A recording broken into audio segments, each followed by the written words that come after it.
So I just purged for the first time in 2 months. And before that, I hadn't purged since January.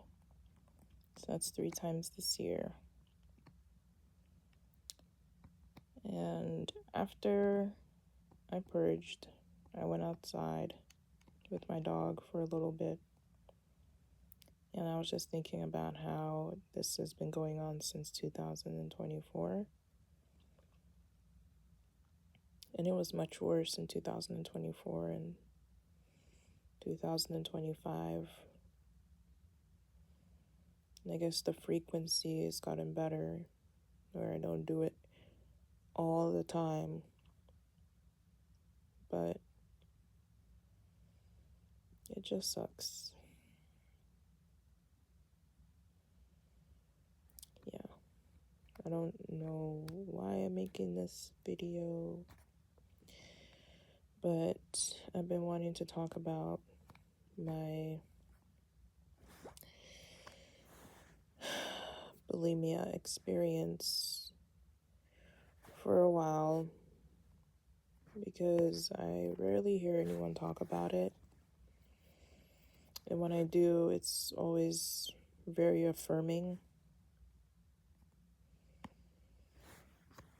I remember seeing an interview, like screenshots from an interview with Cole Sprouse, and I think his name is KJ Appa from Riverdale. And he was talking about his bulimia experience. And the thing about bulimia is how, not only am I just incredibly lonely, so it's extremely isolating, but it's also like a very disgusting disorder.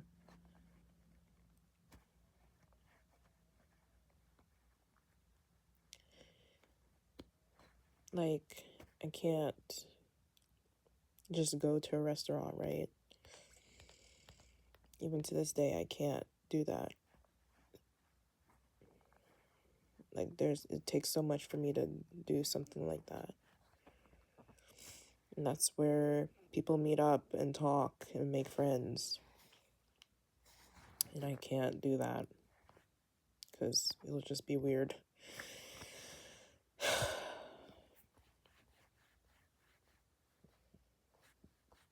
Anyways, he was talking about how, like, he ordered a bunch of food and then he threw it up, and then he took the rest of the food that he ordered outside and pissed all over it. And after you throw up, usually you just get hungry again because you've emptied everything in your stomach. And he got hungry again, and he started eating around the piss. And I remember reading that, and honestly, it's so sad. I've never pissed on my food, but I can relate to how degrading bulimia can be. Like, I can relate to how awful it gets, like the crazy things you do. It's like you're living a double life. Like, I think back about, like, just the things that I would do. Like, it's almost like having another family. I would drive at 10 p.m. at night when everyone was asleep and go get $50 worth of food from Kroger and Publix and whatever restaurant was open, and eat it all in 2 to 3 sessions.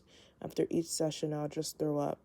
So I would eat and throw up, eat a bunch again and throw up, and sometimes I couldn't even bear to eat again. Sometimes I could. And sometimes, like, I would have, like, a cookie, and I'll just let myself eat that one cookie after throwing up 3 different times in the span of an hour and a half. And I remember I would time myself, like, my eating window, because I had this belief that, like, if I ate past, like, an hour, most of that food would already be digested. And so I had to time it, and I had to get under 45 minutes. Then I had to start my purging. I remember just being so hungry because I wouldn't eat throughout the entire day. I would wait until 10 p.m. to do my binges and my purges. I remember my aunt and uncle came to the United States, and I was staying in the house that they were staying at. And I remember I didn't want to throw up in the house. I guess I thought it would be too loud. And I went out in my car and got a Kroger bag and threw up in the Kroger bag, but you can't really control throw up, so it kind of went everywhere in my car. It's just stories like that. Or how I would buy straws because that was what I used to help me throw up in the beginning, until that didn't really stimulate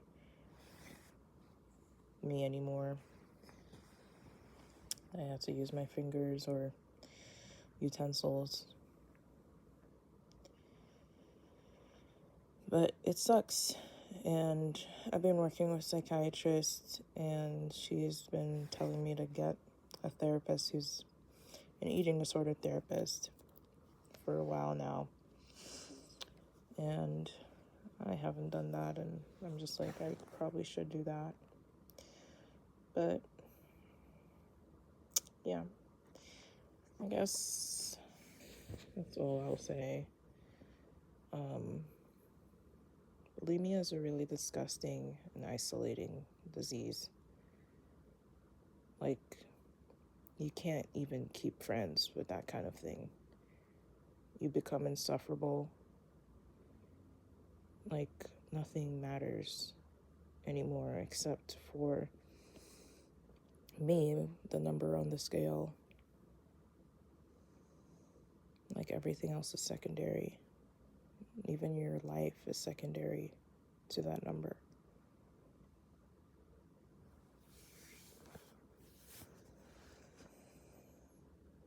Bye.